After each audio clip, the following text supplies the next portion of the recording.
Labas. Kaip kartas nuo karto darau tokius laidelius pagal užsakymą. Užsakymo yra čia pas mane dar žmonių tokių nuoseklesnių gerbėjų, sekėjų, kaip pavadinti, žinau, valgyti iš tai žodžiai, žinai. Ir jeigu jau jie prašo, žinai, tai aš tada jau kaip ir pareigą jaučiu padaryti atsakymą. Tai čia prašymas, matys, ne tai klausimas, aprašymas. Prašymas pakomentuoti va šitą kalbėjimą.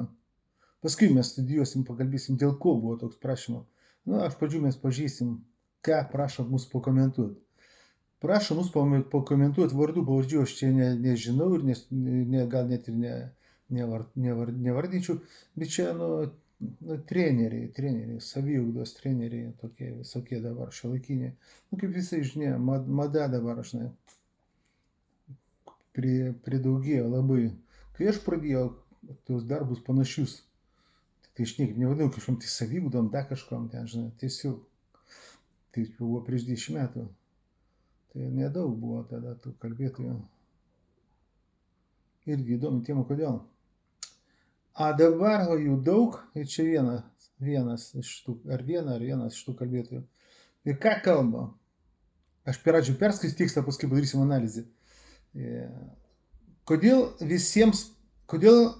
vieniems pavyksta pasiekti savo tikslų, o kiti nuolat pasiduoda?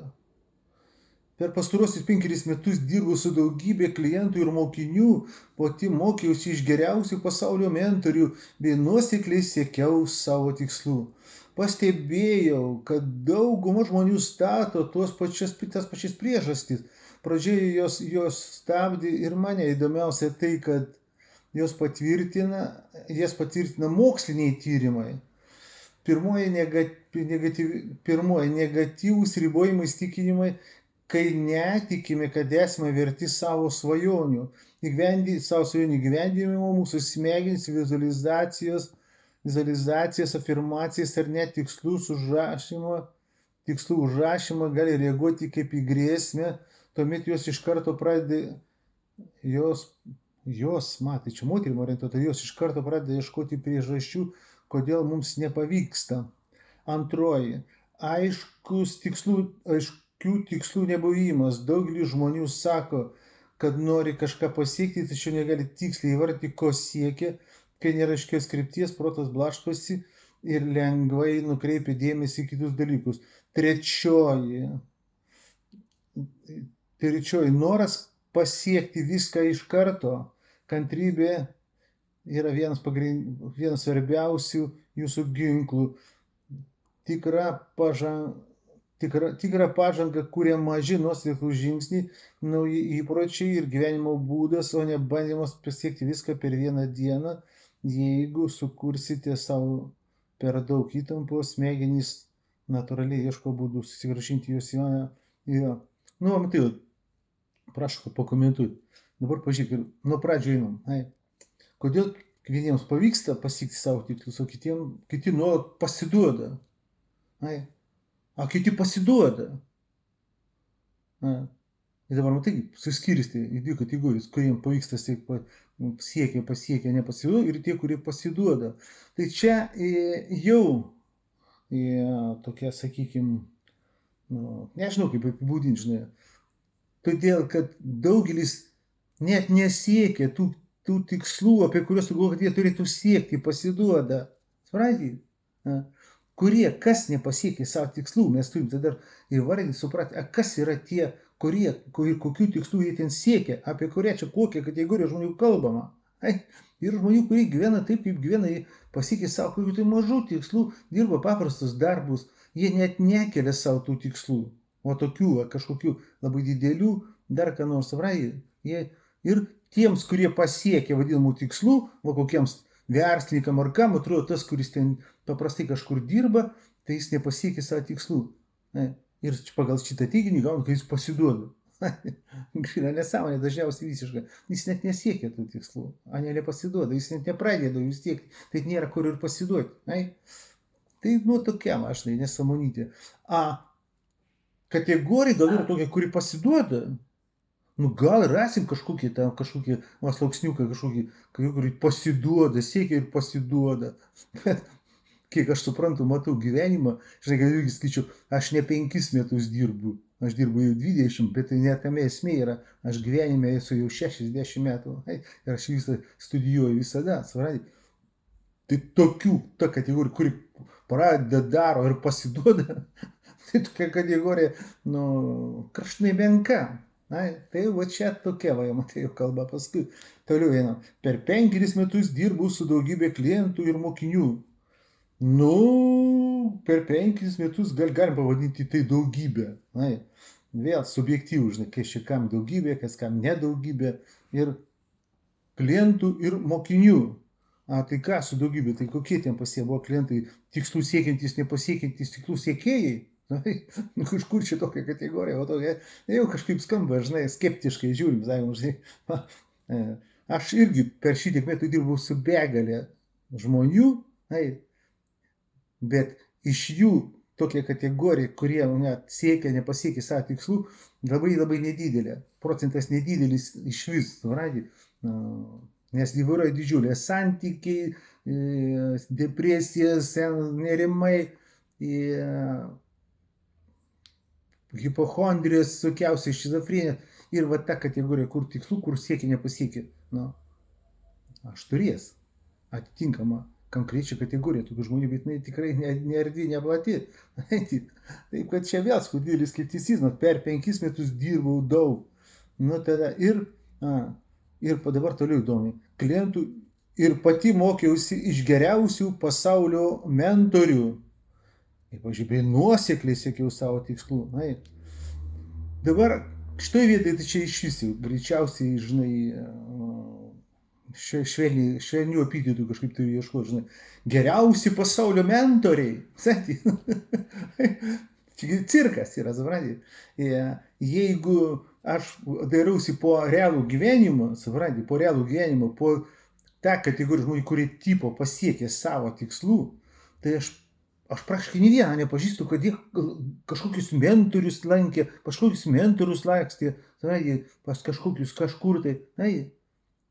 Arba jeigu jau kai kurie kažkur ir buvo, bet jau po to, kai jau jie kažkokius ten tikslus jau pasiekė buvo, kai jau tapė vienokie lygiai ten kažkokiais verslininkais ar kuo, kaip kažką tai kaip papildomą. Bet kad vaikščiojimas pas kažkokius mentorius juos padarė verslininkais, atvirai šnekant, aš ne vieną tokią nežinau. Ne vieną. Toliau. Ir siekiau savo tikslų.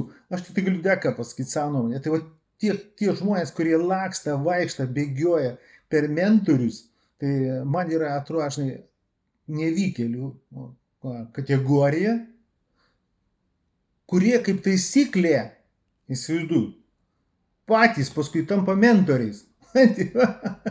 Tai ką jis lakstė per mentorius, kad tapti mentorium? Kai jau pasiekė savo tikslų. Bet jie laksta per tuos klėdėsius, suprantate?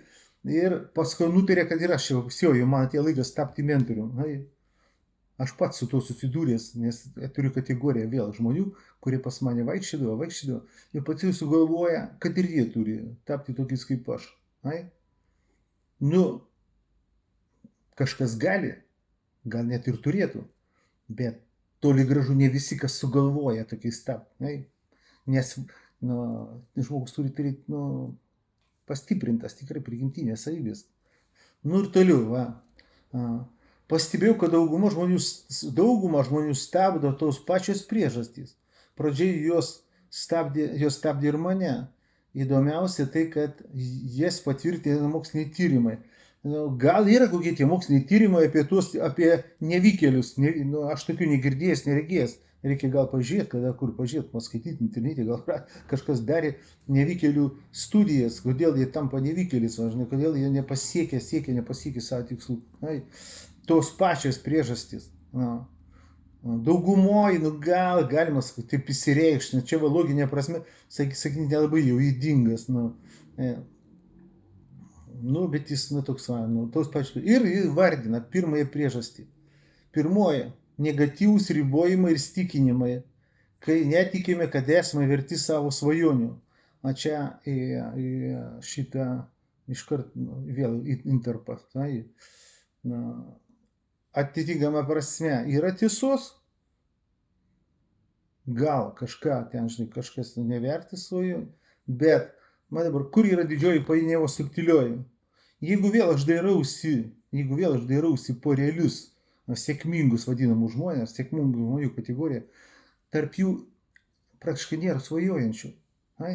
Rimti žmonės, rimti verslininkai, išmintingi žmonės. Ai? Tu įsivaizduoji didelį tikrą prakticistą svajojantį. Ar tu įsivaizduoji kokį tai rimtą praktiką, racionalų žmogų svajojantį, gyventi svajonėmis? Ar tu įsivaizduoji išminčių, tikrą aristokratą kažkokį svajojantį? Aš kaip tik svajonė yra asilo sportas. Niekada išmintingas žmogus svajoja. Išmintingas žmonės planuoja. Gali biškai fantazuoja ir planuoja. Pafantazuoja, bet skirti reikia. Ir šitą dalyką, kaip skirti svajonę nuo planavimo, fantazavimo, kad tai reikia skirti, garantuoju, aš tą treneris net nesupranta, kad tai yra skirtingi dalykai. Ne? Fantazuoti ir svajoti jau skirtingi dalykai. Ne? Kodėl? Planuoti yra skirtingi dalykai. Planai skirti tam, kad juos įgyvendinti. Planuojama tam, kad juos įgyvendinti. Ne? Fantazuojama šiaip savo. Dažniausiai pramogai. Ne? Svajojama gali būti ir su fantazijos elementais. Svajojama yra tam, kad pabėgti nuo realybės. Svajonės neskirtas įgyvendinimui. Bet čia subtili psichologija, čia nemykių lygis. Sekundėlė, gurkšnelį. Nu va, Tai matai, čia pas geriausius pasaulio mentorius sužinoja, tokius dalykus, įsivaizduoju. Neverti savo svajonių įgyvendinimo. Ir tada mūsų smegenys į vizualizacijas, afirmacijas ar net tikslų užrašymą gali reaguoti kaip į grėsmę. Vėl, matai, va. Dabar čia yra spekulacijos, kad jau jinai mokins vizualizacijų, afirmacijų, tikslų užrašymo, dabar dar vienas klėdesys išpopuliarintas, išpopsintas vadinamas manifestacijų. Ir tada gali reaguoti. Dabar vėl aš dairausi po realų gyvenimą. Aš pažįstu daugybę, per savo nemažą gyvenimą, aš pažįstu daugybę sėkmingų žmonių, pasiekusių savo tikslų. Nežinau, nei vieną, aš tarp jų nepažįstu nei vieną, kad iš kokių afirmacijom būtų įsiminėjęs. Tikslus gal ten suplanavęs, įsidėlioja žmonės, kai tai būna, žinai, tokio, sakykime, buhalterinio intelekto, žinai, tos asmenybės, susidėlioja, susiplanuoja ten, žinai, užsirašo. Bet jų užsirašymo tikslai yra ne tam, kad va čia kažkaip vizualizuoja ir paskui gautus. Už tiesiog planas susidėliojamas veiklo.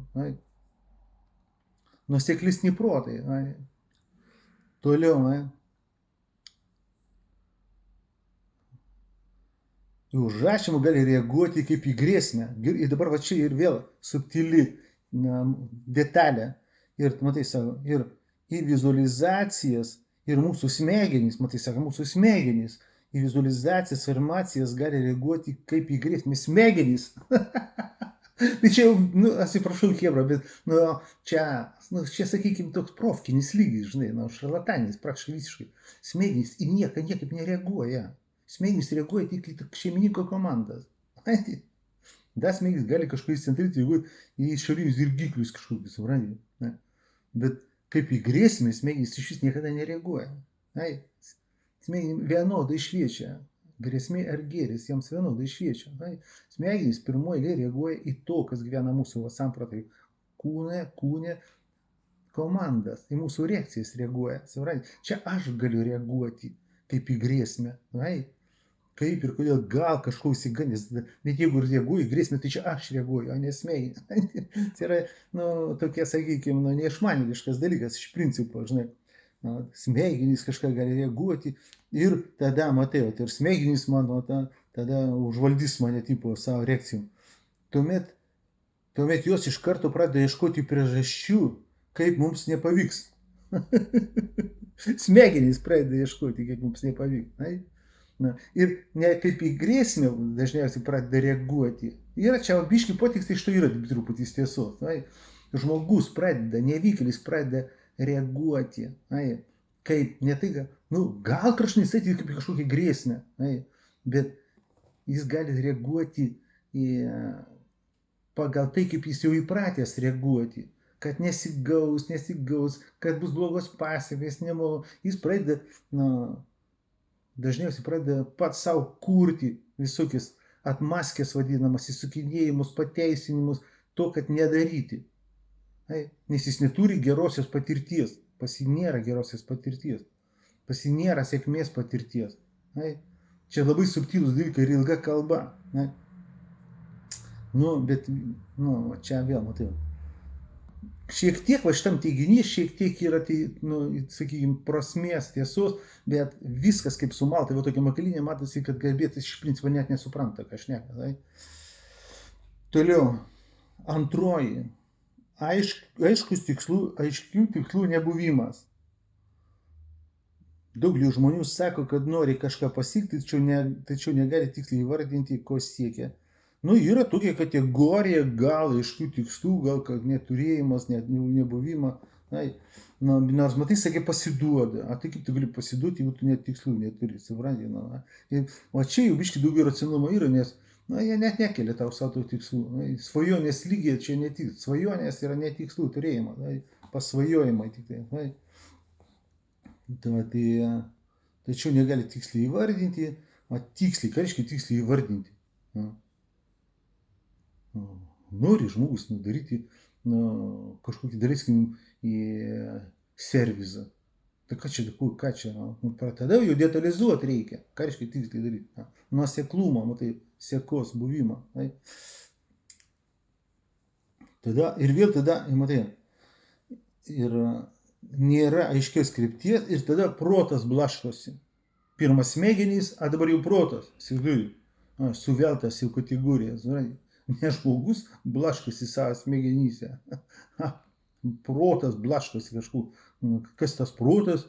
Yra smegenys, kurios gali įsigasti, kelti kažką. Paskui yra protas, kuris blaškosi kažkur. Nesuvokia savokų prasmės. Aš kaip tik darau ilgą dabar jau kursą savo mokyklėlį GPM, vadinau, apie savokų prasmę. Ir kai žmonės įsivaizduoja, kad savaime supranta savokų prasmę, iš tikrųjų, kai tu paklausai, tiksliai negali net pasakyti, ką ta savoka reiškia, bet jie vis tiek naudoja ir gaunasi tokie bajeriukai, supranti, protas blaškosi, kas jis turi sąmonę, tikslus, pats protas turi, tikslus, kas būtybė čia kažkokia protas, kas, tokie, Ir čia pas kiečiausius pasaulio mentorius mokinosi. Ir nuosekliai siekia savo tikslų. Bet lygis yra, čia tokiu lygiu gali samprotauti. Bet kas gatvėje, tai užduokim į praėjų kokiam klausimą, kodėl žmonės siekia, vieni pasiekia, nepasiekia. Tai maždaug, kaip čia toks visiškai paprastas žmogaus samprotavimas, kuris turbūt nepretenduotų į kažkokį mentorių, mokytoją, dėstytoją, pasamprotauti gali galvą, taip. Čia su tokiu mąstymu žmogus turi pretenzijų mokyti kitus. Toliau žiūrėjau, protas blaškosi ir lengvai nukreipia dėmesį į kitus dalykus. Protas, matai, klastingas mus nukreipia. Čia visiškas nešvanas, čia nedetalizuosiu šitos mechanikas. Kas gaudo, kas nukreipia tipo dėmesį. Dėmesį nieks negali nukreipti, išskyrus tą, kas jį valdo, kas yra jo šeimininkas. Tas, kad aš ir esu vadinys, mane, nukreipdės reiškia mane, mane gali pagauti, mūsų dėmesį pagauti gali, suprantate. Čia gal turi tą prasme, bet mokytojas negali kalbėti tokiam netikslybėm, suprantate. Toliau dar trečioji dabar yra priežastis. Trečioji, noras pasiekti viską iš karto, kantrybė yra vienas svarbiausių jūsų ginklų. Tikra pažanga, kuri kūrė tikrą pažangą, kūrė maži nuoseklūs žingsniai, nauji įpročiai ir gyvenimo būdas, o ne bandymas pasiekti viską per. Tai čia taip, čia tai jau taip, jeigu sukreti savo per daug įtampų ir vėl smegenys mus atakuoja tada, supranti. Nu čia taip, nu čia tiesa, nu bet čia žinai kokia tiesa, va, kad dangus yra mėlynas, kartais ten būna debesis, kartais jis būna giedras ir kartais čia būna lietus. Nu, tai vat, a dar dviračio ratas jisai yra apvalus rieda, todėl kad apvalus, a jeigu, vat, matai, jeigu jau ne apvalus, jis jau gali jau blogai riedėti, kliūti jau, supranti. Nu, tai čia va tokia lygiai tiesa, supranti.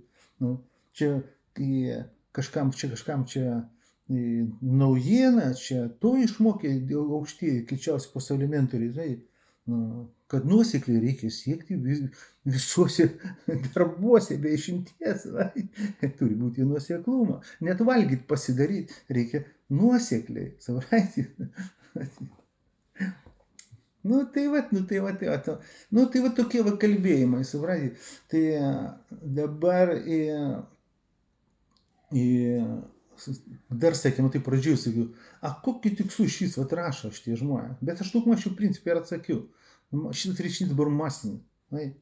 Dabar šarlatanai mokina,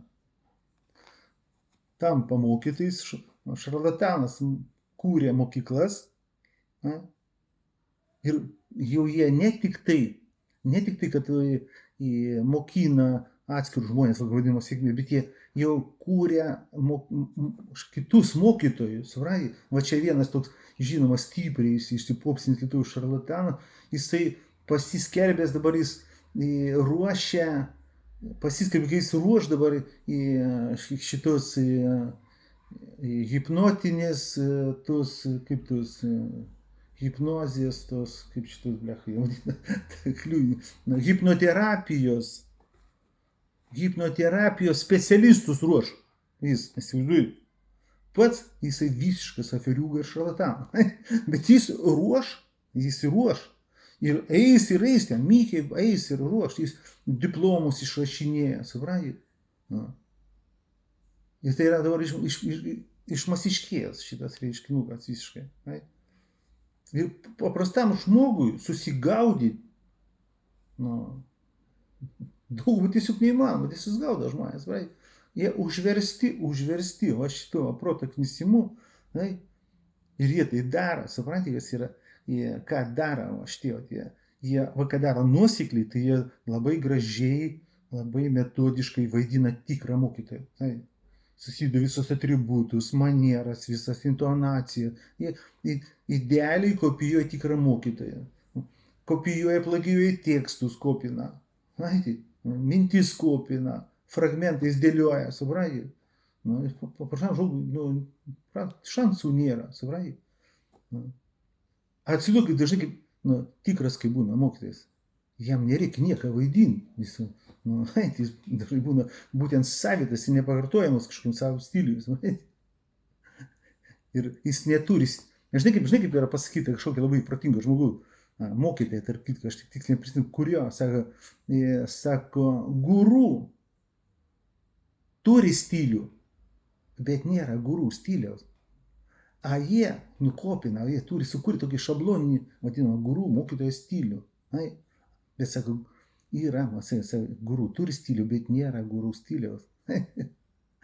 Ir čia painiava. Mykiai žmonės įsivaizduoja, kad yra kažkoks gurų stilius ir pakimba ant tų fasonų ir va čia dėsta.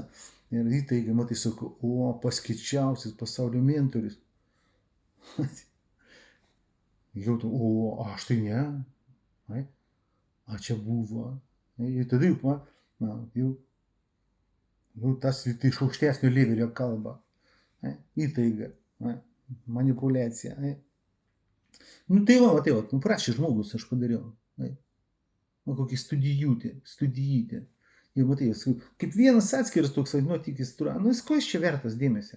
Bet dėl tos, kuo tai yra masinis dalykas, tai jau masiškai aktualu šitą temą. Dėl to jinai verta dėmesio skaitosi.